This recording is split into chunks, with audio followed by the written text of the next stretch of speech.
Астанада алғаш рет Магистраль Awards ұлттық премиясы өтті.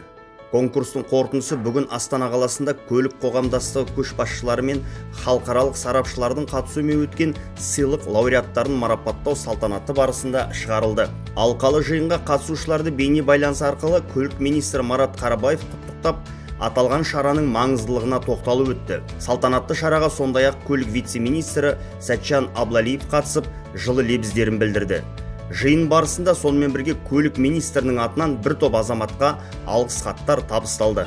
Соңғы айларда ұйымдастырушылар 60-тан астам ұсыныс алып, оның 20-сын анықтады.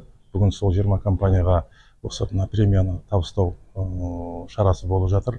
Бұл премияға қатысқан әрбір жоба Қазақстан Республикасының көлік саласында үздіктердің қатары болып табылады. Үздіктерді анықтау шарасы ол арнайы құрылған комиссия, оның құрамында депутаттар, қоғамдық ұйымдардың өкілдері бар.